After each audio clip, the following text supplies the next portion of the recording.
Assalamualaikum warahmatullahi wabarakatuh. Perkenalkan, nama saya Putri SPD dari SD Negeri 1 Harapan Baru, calon guru penggerak angkatan 10, Kabupaten Kapuas, Kalimantan Tengah. Perkenalkan, fasilitator Kristina Pendi, SPD MM, dan pengajar praktek Neti Febrianti Setianingrum, SPD. Pada kesempatan ini saya akan menyampaikan tugas 1.4 A9 aksi nyata modul 1.4 budaya positif. Assalamualaikum warahmatullahi wabarakatuh. Yang terhormat Kepala SD Negeri 1 Harapan Baru, yang terhormat Dewan Guru SD Negeri 1 Harapan Baru, dan peneliti sekolah SDN 1 Harapan Baru. Hadirin yang berbahagia, dengan memanjatkan puji syukur kehadirat Tuhan Yang Maha Esa telah melimpahkan rahmat dan karunia-Nya sehingga kita bisa berkumpul di sini. Pada kesempatan ini saya akan menyampaikan tugas aksi nyata modul 1.4 budaya positif. Diseminasi pemahaman dan menerapkan budaya positif di lingkungan sekolah. Konsep yang akan disampaikan yaitu yang pertama, perubahan paradigma belajar, yang kedua disiplin positif, ketiga motivasi perilaku manusia, empat kebutuhan dasar, lima posisi kontrol restitusi, enam keyakinan kelas, dan ketujuh segitiga restitusi. Nah, beberapa miskonsepsi tentang kontrol. Jadi ilusi guru itu mengontrol murid. Jadi sebenarnya guru mengontrol murid itu hanyalah sebuah ilusi. Jadi kita sebagai guru tidak bisa mengontrol murid.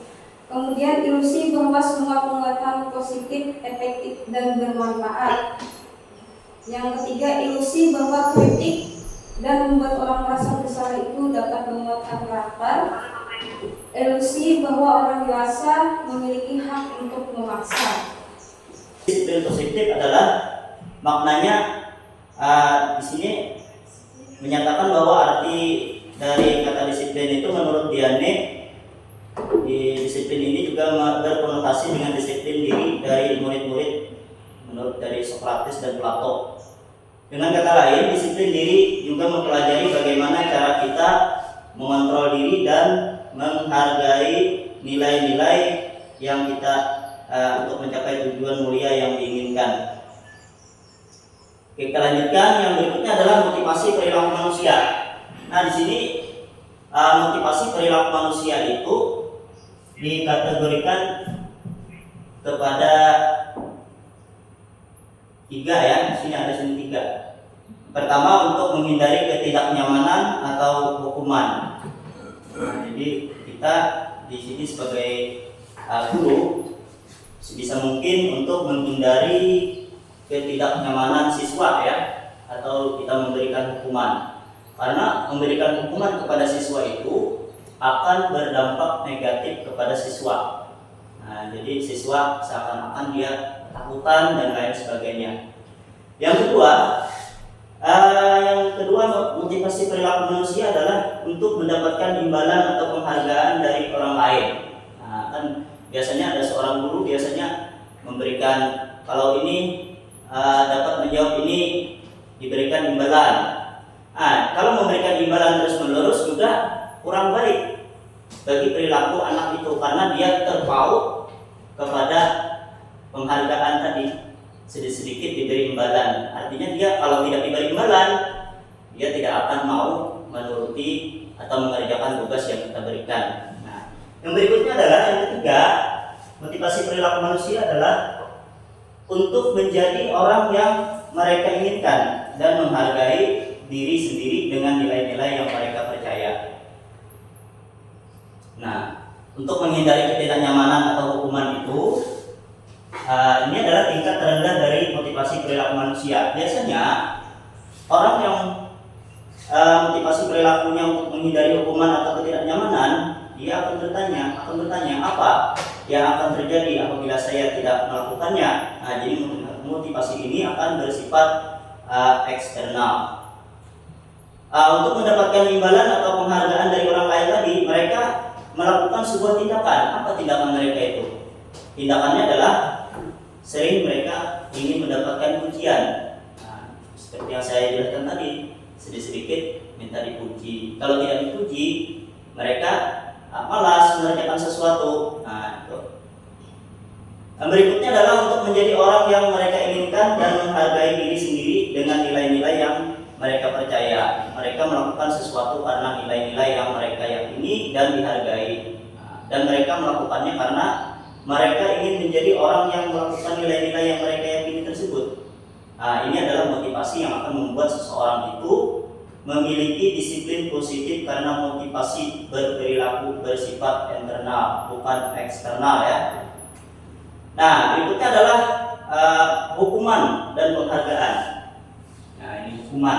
Yang pertama dari hukuman, menurut Ki Hajar Dewantara dalam pendapat beliau adalah tidak relevan lagi sekarang ini memberikan hukuman yang berlebih kepada murid. Misalnya ada seorang anak terlambat datang ke sekolah, lalu dihukum, kamu berdiri di bawah tiang bendera dijemur misalnya, atau kamu berlari keliling lapangan sampai bengkak-bengkak kaki anak.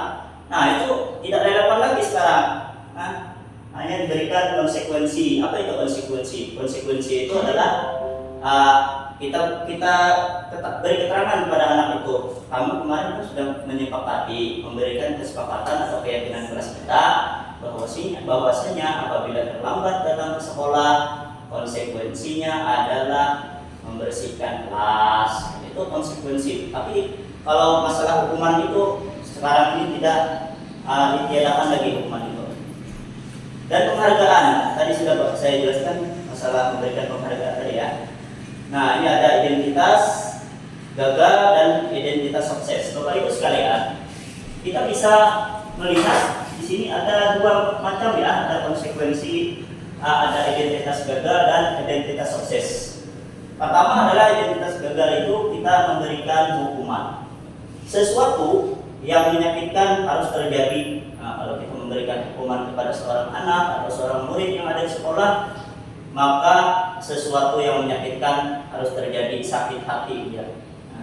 Akhirnya pada ujung-ujungnya dia marah kepada kita. Nah, itu konsekuensinya adalah sesuatu harus terjadi dan disiplinnya adalah restitusinya merupakan pilihan. Tindak yang berikutnya adalah tindak nyaman, bukan tidak nyaman ya. Tidak nyaman untuk murid atau anak untuk jangka waktu panjang. Dia merasa tidak nyaman atau dia merasa minder. Nah, konsekuensinya adalah tidak nyaman tadi untuk murid atau anak jangka waktu pendek, dan juga restitusi. Dari restitusi itu menguatkan untuk murid anak dalam jangka waktu yang panjang dan seterusnya ya. Nah, di sini daripada perilaku negatif, yaitu di sini ada perkataan misalnya kita mengatakan awas, kalau dilakukan lagi ya nanti awas ya kamu ya. Nah, itu adalah sesuatu guru yang mengatakan sesuatu perkataan yang negatif atau memberikan ancaman kepada siswa. Ya, sebaiknya kita netral ya. Apa yang kita lakukan? Lakukan apa yang saya katakan. Itu kan seperti itu. Ya, yang positifnya apa? Positifnya apakah hal ini yang sesungguhnya ingin kamu lakukan? Nah, itu kan pertanyaannya. Pertanyaan pemantik. Nah, jadi berikutnya adalah hukuman. Hukuman itu bersifat tidak terencana atau tiba-tiba. Ini ada kasus tindakan guru, ada hukuman, konsekuensi. Nah, ini yang pertama, mencatat 1000 kali di dalam buku kalimat saya tidak akan terlambat lagi karena terlambat ke sekolah. Nah, ini termasuk hukuman atau konsekuensi? Hukuman. Kemudian yang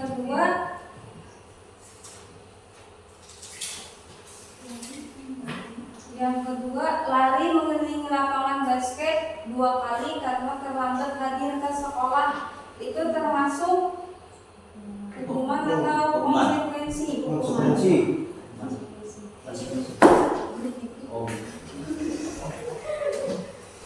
10 kali keliling, hukuman. Hukuman. Kalau 1000 Tapi membersihkan coretan yang dibuat di meja tulis itu termasuk hukuman atau konsekuensi? konsekuensi. Murid diminta untuk push up 15 kali karena tidak menggunakan masker ke sekolah, itu termasuk hukuman atau konsekuensi? Hukuman. Menggantikan kertas tugas teman yang telah dicoret-coret, nah ini termasuk hukuman atau Konsekuensi. konsekuensi.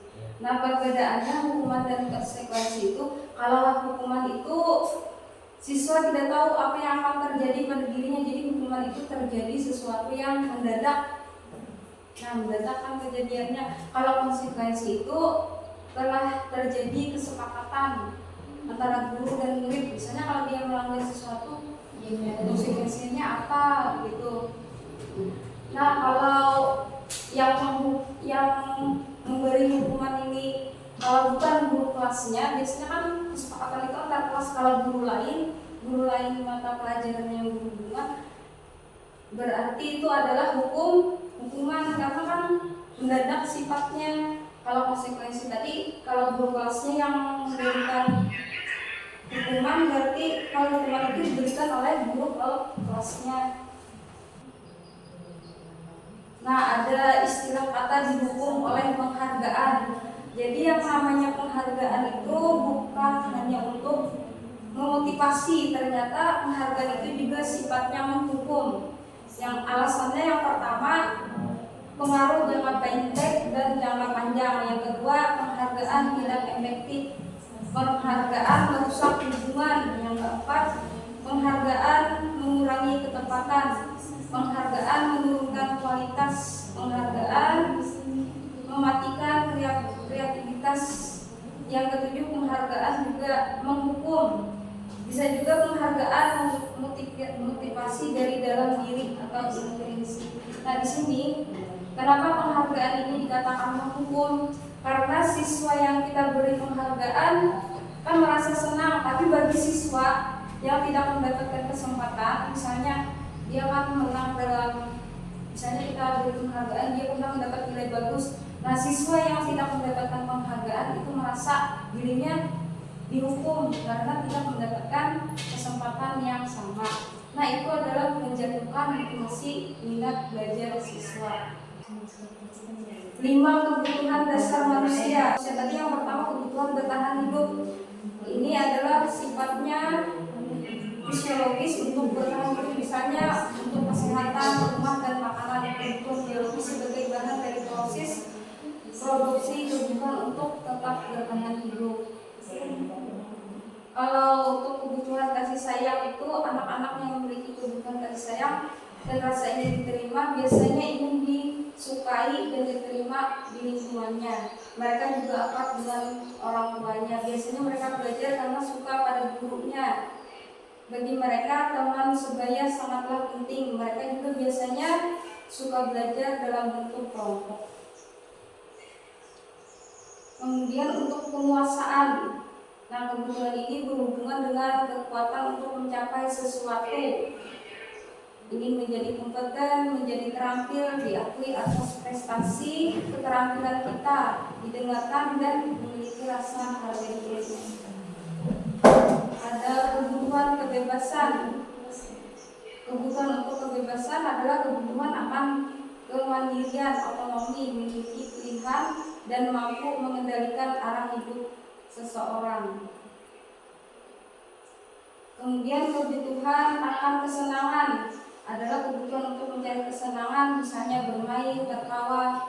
Anak-anak dengan kebutuhan dasar kesenangan yang tinggi biasanya ingin menikmati apa yang dilakukan. Mereka juga bisa berkonsentrasi tinggi saat mengerjakan hal yang disenangi.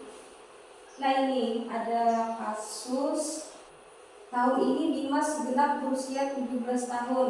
Ia senang sekali ketika ayahnya mulai mengajarkan cara menyetir mobil.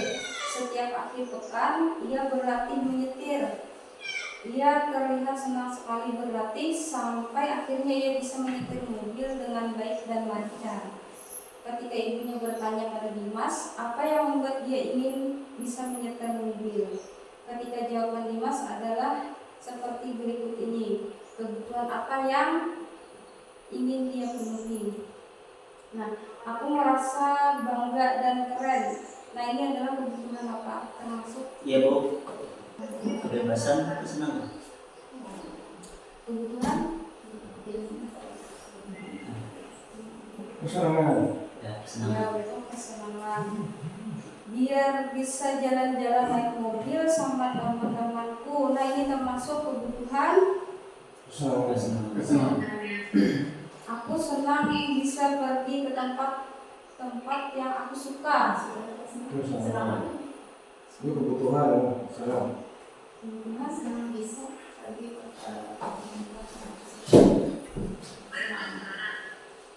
kemudian menyetir mobil itu seru. Kesenangan. Iya, senang. Kesenangan.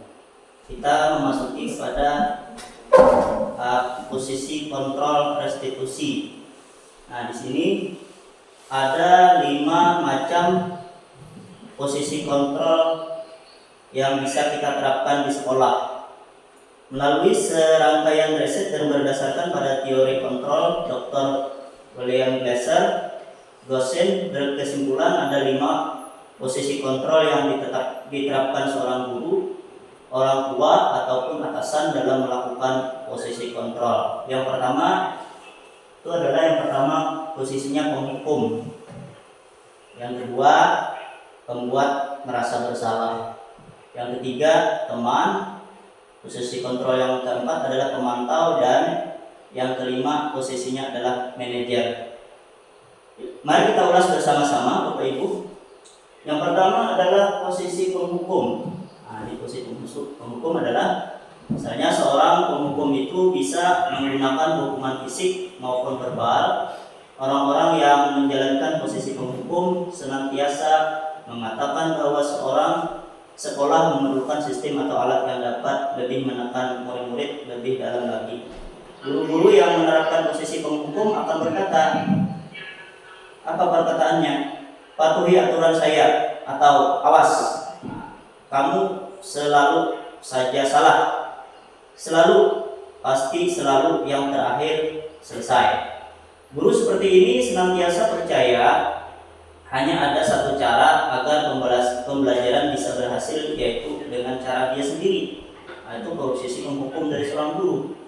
Yang berikutnya adalah seorang pembuat merasa bersalah. Nah, jadi membuat merasa bersalah, posisi kontrolnya adalah pada posisi ini biasanya guru akan bersuara lebih lembut. Pembuat rasa bersalah akan menggunakan keheningan yang membuat orang lain merasa tidak nyaman.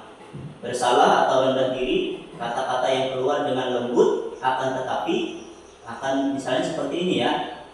Ibu sangat kecewa sekali dengan kamu. Berapa kali Bapak harus memberitahu kamu ya? Gimana coba? Kalau orang tua kamu tahu kamu berbuat begini. Nah, jadi di posisi ini murid dia akan berpikir, lalu dia merasa seakan-akan dia itu bersalah. Nah, di posisi ini murid akan memiliki penilaian diri yang buruk tentang diri mereka. Murid merasa tidak berharga dan telah mengecewakan orang-orang yang disayanginya. Posisi yang ketiga adalah teman. Nah, jadi guru bisa meletakkan posisi kontrol dirinya sebagai teman.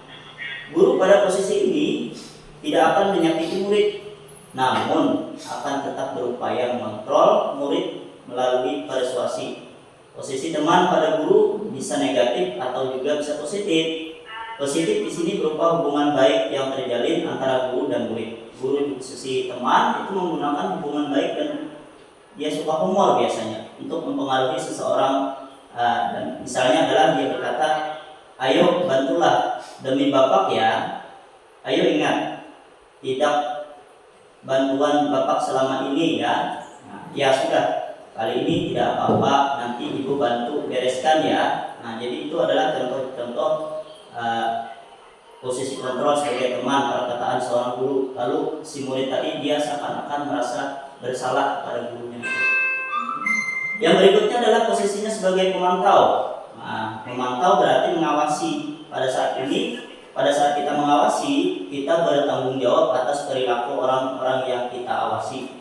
Posisi pemantau berdasarkan pada peraturan-peraturan dan konsekuensi dengan menggunakan sanksi atau konsekuensi. Misalnya apa?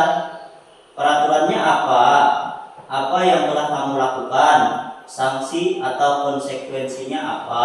Nah, itu adalah posisi pemantau. Seorang pemantau biasanya sangat mengandalkan penghitungan ya, catatan data yang dapat digunakan sebagai bukti atas perilaku seseorang. Nah, ini teman-teman guru penggerak biasanya sering memakai atau mengambil manajer ini, posisi manajer biasanya. Ini posisi yang terbaik menurut kami ya.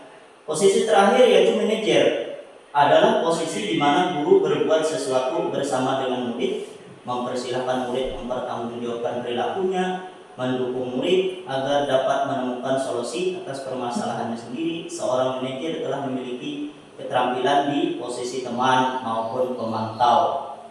Nah, dan dengan demikian bisa jadi di waktu-waktu tertentu kembali kepada kedua posisi tersebut bila diperlukan. Kalau diperlukan ya. Nah, seorang manajer dia akan berkata, contohnya begini, Bapak Ibu. Apa yang kita yakini, kembali kepada keyakinan kelas yang telah disepakati tadi. Apa yang kita yakini, kata gurunya. Apakah kamu meyakininya? Jika kamu meyakininya, apakah kamu bersedia memperbaikinya? Nah, itu adalah posisi manajer tadi. Tentang keyakinan kelas. Nah, di setiap kelas itu kita harus membentuk yang namanya keyakinan kelas.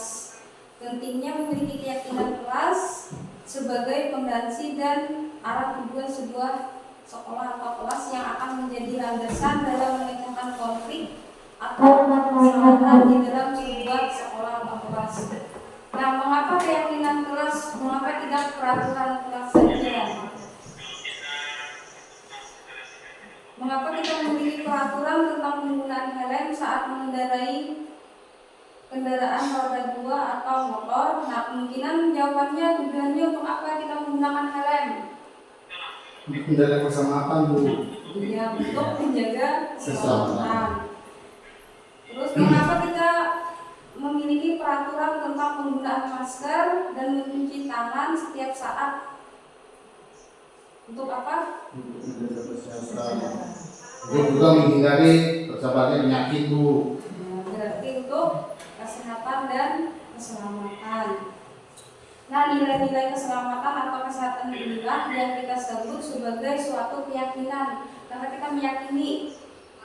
Jadi yaitu nilai-nilai kebajikan universal yang disepakati secara tersirat dan tersurat, lepas dari latar belakang suku, negara, bahasa maupun agama. Nah, untuk membentuk keyakinan sekolah atau kelas, tahapnya yang pertama berdiskusi, memunculkan peraturan yang ditaati warga kelas. Nah, ini membuatnya guru bersama siswa membuat peraturan keyakinan kelas. Setelah dibuat, kemudian mengubah kalimatnya menjadi kalimat positif semua. Jika ada usulan dari siswa, kalimatnya berupa negatif, misalnya dilarang membuang sampah. Nah, itu kan dilarang itu kalimat negatif, jadi berubah menjadi positif. Jadi bisa dengan kata-kata jagalah kebersihan. Nah, seperti itu namanya. Kemudian menyarikan peraturan menjadi nilai-nilai kebajikan keyakinan kelas. Nah, ini dari beberapa siswa yang membuat keyakinan kelasnya tadi, lalu kita memilah-milahnya. Jadi kita ambil beberapa saja. Kemudian berdiskusi mengenai gambaran perilaku yang mencerminkan keyakinan kelas. Nah, kita bisa berdiskusi gambarannya seperti apa keyakinan kelas yang kita buat tadi. Misalnya guru harus apa dengan muridnya, saling menghargai. Misalnya muridnya juga harus saling menghargai gurunya. Kemudian berdiskusi mengenai peran seluruh warga kelas. Setelah terbentuk tadi keyakinan kelasnya, kemudian ditinjau ulang keyakinan kelas dari waktu ke waktu. Nah, ini ada contoh keyakinan kelas 1 dan kelas 5. Keyakinan kelas 1, setiap anggota kelas perlu belajar. setiap anggota kelas perlu senang, misalnya siswa itu kan harus senang. Kemudian setiap anggota kelas perlu melakukan tugas, setiap anggota kelas perlu saling menghargai. Kemudian setiap anggota kelas perlu merasa aman. Nah, sedangkan ini contoh keyakinan kelas 5, yang pertama selalu bersikap positif. Yang kedua senantiasa menjadi diri terbaik. Yang ketiga percaya dan menghormati orang lain serta barang miliknya. Yang keempat berkomitmen terhadap setiap tugas. Kemudian senantiasa membantu. Nah, ini ada segitiga restitusi. Segitiga restitusi ini adalah cara menyelesaikan masalah yang dihadapi siswa melalui 3 tahapan. Yang pertama, menstabilkan identitas. Yang kedua, validasi tindakan yang salah. Yang ketiga, menanyakan keyakinan.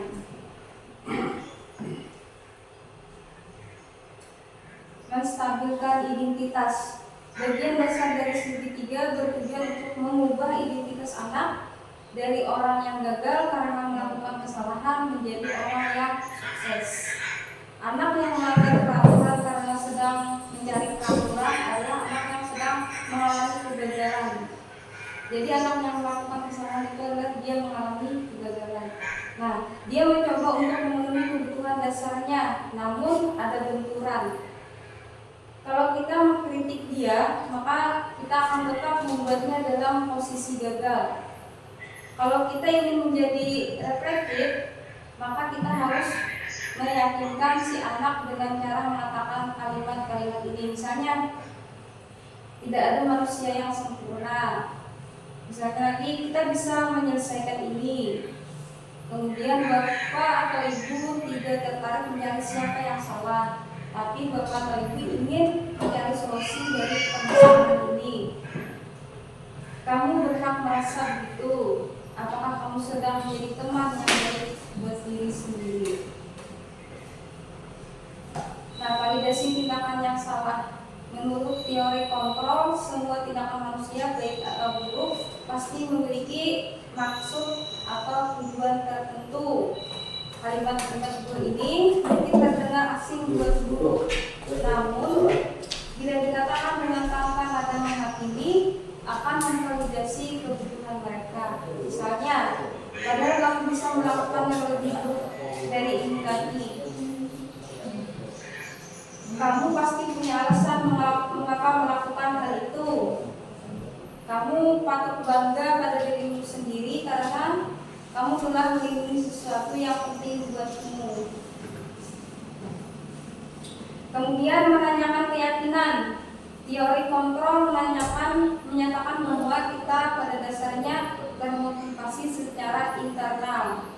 Ketika identitas sukses telah tercapai pada langkah 1 dan tingkah yang salah telah divalidasi pada langkah 2, maka anak akan siap untuk dihubungkan dengan nilai-nilai yang dia percaya dan berpindah menjadi orang yang diinginkan. Pertanyaan-pertanyaan di bawah ini menghubungkan keyakinan anak dengan keyakinan kelas atau keluarga. Apa yang kita percaya sebagai kelas atau keluarga? Apa nilai-nilai umum yang kita telah sepakati? Apa bayangan kita tentang kelas yang ideal? Kamu mau menjadi orang seperti apa? Nah, sampai di sini materi yang dapat kami sampaikan. Apabila ada salah dan hilangnya, apa ada kekurangannya, mohon dimaafkan. Nah, apakah ada yang ingin ditanyakan dari materi yang kami sampaikan? Tidak ada, Bu. Tidak ada? Tidak ada. Sudah selesai kita Nah, penutupannya, harapan kami setelah memahami budaya positif ini, semoga kita semua dapat mewujudkannya dengan baik di sekolah, di rumah maupun di masyarakat. Wassalamualaikum warahmatullahi wabarakatuh. Waalaikumsalam warahmatullahi wabarakatuh. Berikut ini adalah beberapa kasus yang terjadi di sekolah saya. Kasus 1, Destia Humairah tidak terima karena temannya tidak mengerjakan tugas piket di kantor sehingga ia marah dan tidak mampu mengendalikan emosinya. Berikut adalah skenario penyelesaiannya dengan menggunakan tahapan segitiga restitusi. Destia, tadi Ibu mendapat laporan dari ketua kelas. Kamu tadi bertengkar ya dengan teman Selfie. Ya Bu, dia bikin saya marah sih. Kenapa kamu marah? Dia tidak melaksanakan tugas piket di kantor hari ini Bu. Oh begitu, wajarlah jika kamu marah. Jika ibu di posisi kamu, ibu juga pasti berbuat hal yang sama. Lalu apa yang kamu lakukan kepada Selfie? Saya marah-marah Bu, sehingga akhirnya dia menangis. Oh begitu ya, pasti kamu melakukan itu ada alasannya ya. Ya Bu, masa dia tidak bertanggung jawab sama tugas piketnya? Masa kami saja yang piket ya Bu? Ya capek lah Bu. Dan pekerjaan kami jadi lambat selesainya. Ya wajarlah kamu marah karena temanmu tidak mau piket kantor. Ibu menghargai tindakan kamu ini, padahal kamu bisa saja melakukan yang lebih buruk dari ini. Ya Bu. Sekarang mari kita pikirkan tindakan kamu marah sampai membuat saya menangis. Apakah sesuai dengan keyakinan kelas kita? Tidak Bu. Menurut kamu keyakinan kelas apa yang telah dilanggar? Saling menghargai antar teman Bu. Ya betul. Menurut kamu saling menghargai antar teman itu penting atau tidak bagi kamu? Penting Bu. Baiklah, kalau menurut kamu itu penting, keyakinan apa yang harus kamu lakukan saat kamu sedang marah? Harus bersabar Bu. Kamu bersedia memperbaiki masalah ini? Bersedia Bu. Apa yang kamu lakukan untuk memperbaiki masalah ini? Saya harus bersabar dan menahan emosi saya. Jika ada teman yang tidak piket kantor, saya akan melaporkan kepada guru piket Bu. Betul, itu tindakan yang tepat Destia. Tetap semangat, sekarang silahkan kembali ke kelas. Terima kasih Bu. Iya, sama-sama. Assalamualaikum warahmatullahi wabarakatuh. Nama saya Destia Humairah dari kelas 5. Saya senang sekali diajak berkolaborasi dengan Ibu Putri untuk dapat mengendalikan emosi saya karena sikap teman saya yang tidak mau piket di kantor. Saya harus belajar lebih sabar dan menghargai teman-teman di sekolah. Terima kasih. Kemudian pada kasus kedua, David Gunawan tidak terima mejanya dicoret-coret oleh temannya. Ia marah dan menggebrak mejanya sehingga membuat kegaduhan di kelas. Berikut adalah skenario penyelesaiannya dengan menggunakan tahapan segitiga restitusi.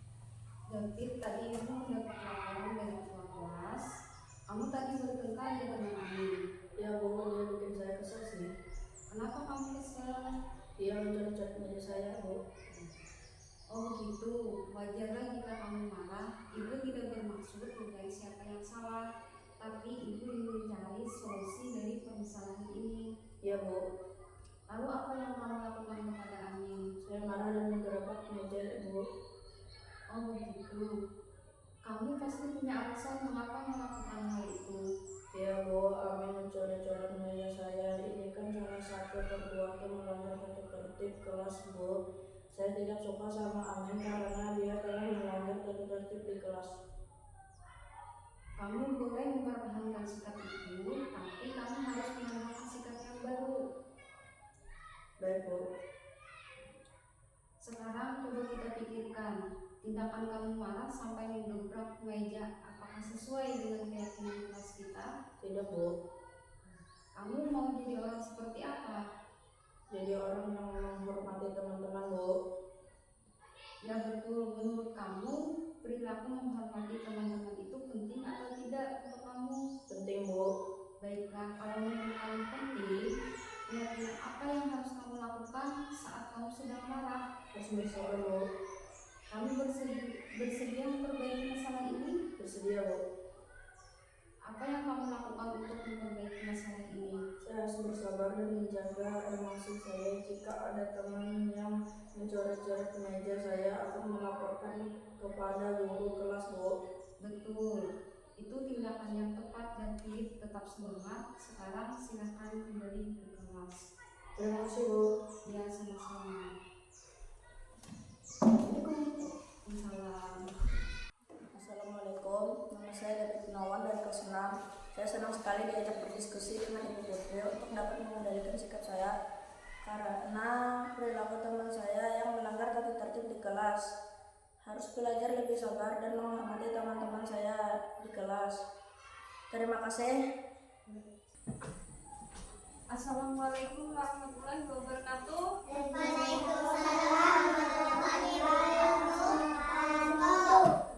Bagaimana kabarnya hari ini? Alhamdulillah kalau baik. Ibu juga baik. Nah, hari ini kita akan membuat keyakinan kelas. Pernah mendengar apa itu keyakinan kelas? Tentang apa? Ya, keyakinan yang kita buat harus kita tepati, kita taati. Nah, untuk membuat keyakinan kelas ini, kita tidak boleh menggunakan kata-kata negatif, misalnya dilarang membuang sampah sembarangan, tapi kita ganti dengan kata-kata positif, misalnya menjaga kebersihan. Misalnya dilarang ribut atau jangan ribut, tapi kita buat lagi menjadi cinta damai, misalnya cinta damai di kelas. Bisa juga misalnya dilarang mengganggu teman. Apa kata-katanya diganti, bisa diganti dengan misalnya menghargai teman. Misalnya kita tadi ada yang tidak melaksanakan piket, jadi kita harus apa yang kita inginkan bertanggung jawab dengan tugas piketnya. Misalnya ada lagi, misalnya dilarang main nyontek, nah itu ada kata kalimatnya dilarang main nyontek. Jadi kalau kita ganti kata-katanya menjadi bersikap jujur. Kalau kita jujur berarti tidak mencontek. Nah, sekarang nanti apa yang kalian inginkan ditulis di kertas ini. Tulisan satu apa yang kita inginkan di kelasnya ya. Tulis satu aja.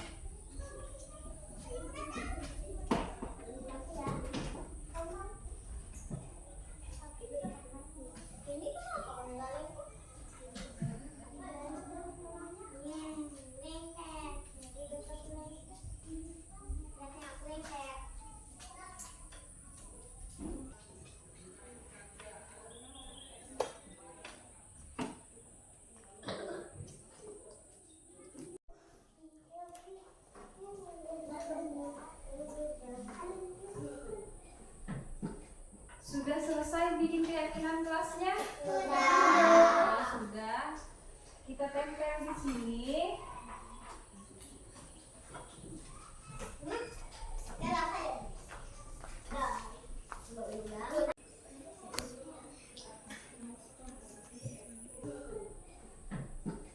Sudah selesai bikin keyakinan kelasnya? Sudah. Kita tempel di sini. Silakan maju. Tempel di sini.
keyakinan kelas dapatnya ada 6. Ini nanti kita sepakati, jadi harus kita taati ya. Yang pertama, menyimak dengan baik, kemudian saling menghargai, menjaga kebersihan, bersikap jujur, bertanggung jawab, sopan dan santun. Jadi ini keyakinan kelas yang kita yakini. Dan kemudian kita sepakati dengan kita menandatangani keyakinan kelas yang telah kita buat. Ini ditandatangani oleh semua, kalian juga menandatangani, termasuk ibu juga sebagai guru kelas nanti menandatangani. Jadi silakan maju, Ahmad Alfareza Al-Ghani. Panjang ayo kakak pulang.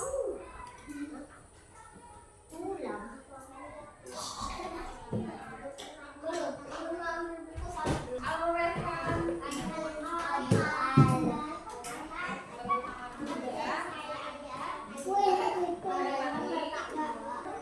kemudian Angga Winata.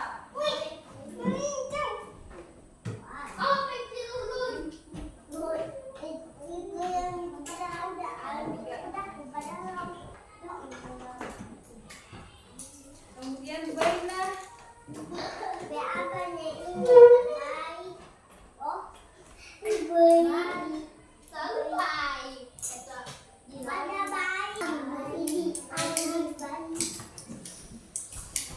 Muhammad Alwi.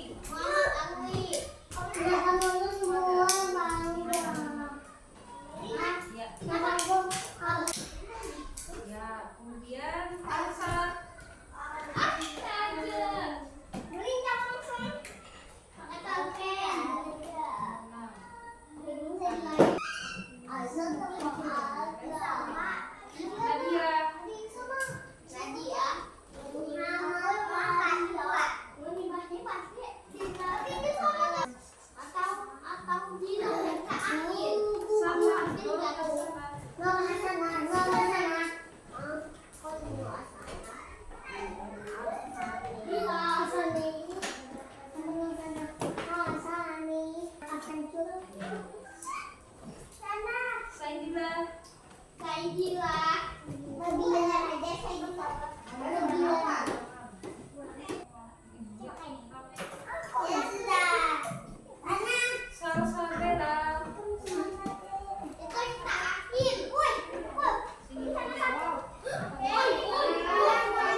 Nah, itu tadi tugas aksi nyata modul 1.4 budaya positif yang dapat saya sampaikan. Mohon kritik dan sarannya yang bersifat membangun agar kedepannya saya menjadi lebih baik lagi. Terima kasih. Wassalamualaikum warahmatullahi wabarakatuh.